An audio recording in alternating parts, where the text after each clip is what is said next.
All right, y'all, welcome to the show. Today, we're going to dive into some disgusting comments from RFK. Remember, we got Biden, Trump, and RFK are the top three candidates, and not much separates them on the issue of genocide and ethnic cleansing. So we'll dive into that. We also have a big story from ProPublica about how Trump is allegedly paying off behind the scenes all of his witnesses in the various court cases that he has. I can't imagine that's legal, right? I can't imagine that's legal. We'll dive into that. We have Jon Stewart is finally asked directly to his face if he'll run for president. We will dissect his answer. We have Lauren Boebert asked about the theater hand job that she gave. We have Marjorie Taylor Greene exploding at her fellow Republicans. That's an interesting story. And then later on in the show, what happens when you give a remote tribe in the Amazon the internet? The answer, honestly, is probably not going to surprise you. It's probably not going to surprise you. And oh yeah, Tucker Carlson says that elites are beholden to supernatural entities. Going full Alex Jones style there. So anyway, without further ado, we'll dive into it. Everybody do me a big favor. Subscribe to the channel. We're trying to get to that 10 million sub number. It's going to take a while, but we build it one at a time. So hook a brother up with a sub. It means the world to us. All right, let's go ahead and dive in. RFK Jr. did an interview on YouTuber's channel, Tommy G. And he actually does a great job here, sort of pressing him. It's kind of funny that, like, a rando YouTuber does a much better job grilling a presidential candidate than, like, people who are supposedly respected journalists and reporters and commentators. I mean, it says a lot, right? That says a lot. So anyway, here they are doing an interview in a gym. I guess RFK is trying to show off his TRT'd up body. And this speaks for itself. I don't need to say any more. Just listen. I think almost any reasonable person can say Hamas is a bad actor and needs to go. There's also people that are saying, look, we understand why Israel began the attacks, but when we see children being bombed at the rates they are, when we see hospitals being bombed, and almost, I think it's a half the population is homeless now, that Israel has gone too far in their approach. Well, but why would you blame Israel for that? You guys, they're fighting an enemy that deliberately used civilian shields. Nobody wants to attack a hospital. It's a war crime to attack a hospital unless the enemy is using that hospital as a base, which they were. Why are people blaming Israel for attacking a hospital when Hamas put its command centers and its weapons armories in that hospital? And we need to start pointing the fingers at the people who are responsible for this military casualties. If there's a bank robber who grabs his hostage and is firing over the hostage's head at the police and other civilians, the police shoot him by mistake, kill the hostage. Who do you blame for that? You blame the police? No, you blame the bank robber. So why are we blaming Hamas for what's going on there? You know, we shouldn't reward terrorists. In this scenario where he brings up a bank robber and he thinks he's making his own case, Israel is doing the equivalent of looking at a bank robber, then they go, hey, blow up the entire block. Drop a 2,000-pound bomb on the bank, killing not only the robber, but the 17 innocent civilians inside, including women and children. And also, bomb the entire block. Kill Grandma Gertrude and the people in the preschool next door and the people at the deli right down the block. Kill them all. That's what Israel is doing. The fact that he brought that up thinking he's making his own point. By the way, let's be clear, he's just lying. When he says, oh, they have a command and control center. That's been disproven. If you saw any of the stories about that, they claimed there was a command and control center and used a fucking PS2 level graphic description, right? They had like a digital, low-level, cheap-ass image of it, video of it that they made. And in that scenario, they made it up because when they actually went to where the command and control center was supposed to be, there was nothing there. There were a couple guns. And how do we know the IDF didn't plant those guns? And by the way, the wording changed. After the video came out of what it was like down there, Israel was acting like, aha, we got them. Look, a few guns and an MRI machine.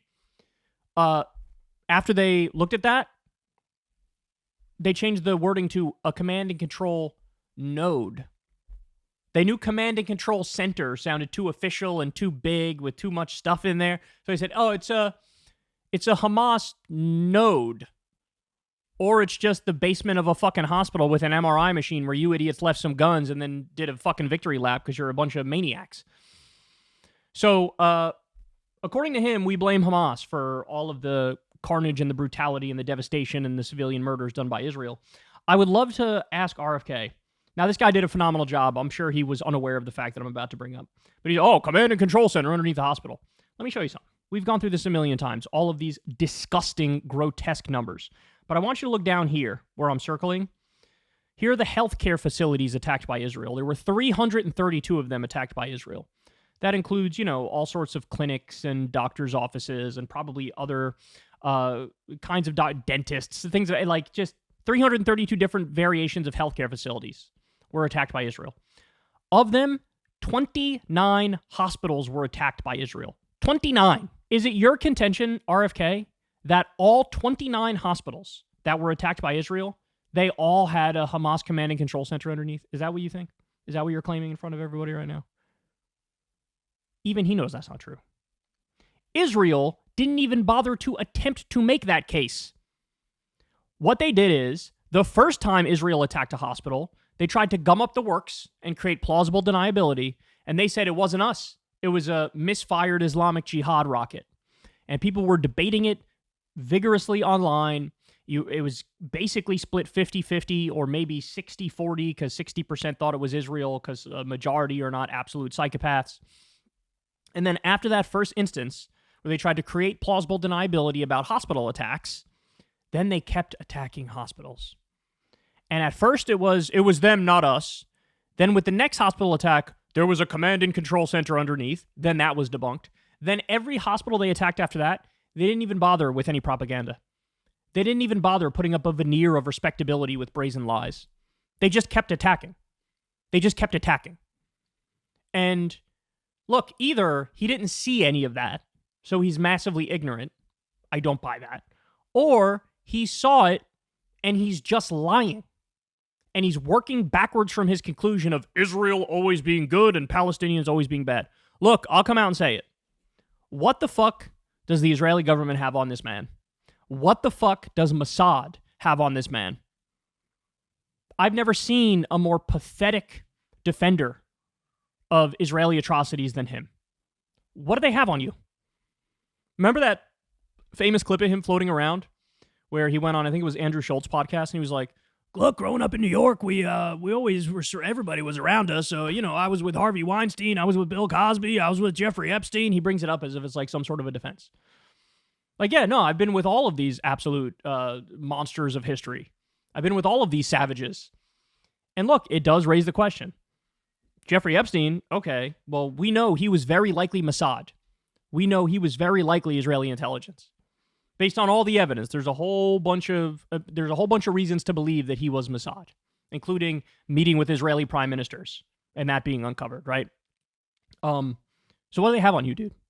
What do they have on you? We know that Jeffrey Epstein had a picture of Bill Gates in a dress pointing at you in his house, hanging up. Well, that's weird. That's kind of weird, right? What do they have on Bill Clinton? But what do they have on you? Because again, the thing is, he's not even good at this, right? Like, you go back and you watch Crystal debating RFK on Israel, and RFK humiliates himself. He just humiliates himself. And it's like, weird. Oh, you're the anti-war guy, right? And you're holding, you virtue signal over Ukraine and Russia all the time. And I'm the anti-neocon guy. And then here you are, the neocon's neocon. You sound like fucking John Bolton. You sound like Dick Cheney on a bad day. You are casually defending the destruction and the endless bombing of hospitals. You know what that means? He would also defend the bombing of all the schools and the controlled demolition of all the schools. He would also defend the bombing of the standalone UN buildings. He would defend the bombing of the factories. He would defend the total medieval siege where they cut off all food, fuel, water, electricity. It's actually worse than a medieval siege. It's not a medieval siege. It's a modern day siege. No food, no fuel, no water, no electricity. They block over 70% of the humanitarian aid that's supposed to go in. They steal the humanitarian aid. They post videos of them eating the food that was meant for Palestinians who are literally starving. They're doing amputations on kids with no anesthesia. He's got not a single criticism of Israel, even though, and here's the number right here, there's been 39,675 civilians who've been killed. By the way, I'm going to steal a line here from a U.S. major who just resigned in protest of what's going on. He's Jewish, and he resigned because of the U.S.'s endless support of Israel. And you know what he said? He said, I don't think you can accidentally kill 35,000 civilians. That's not a thing. And that's exactly what I'd say to RFK. And you know what he'd say back to me?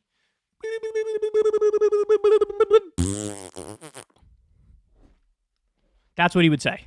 Because Lord only knows what kind of dirt they have on him. This is a guy who wrote a book about cheating on his wife with some freakishly ridiculous high number of women.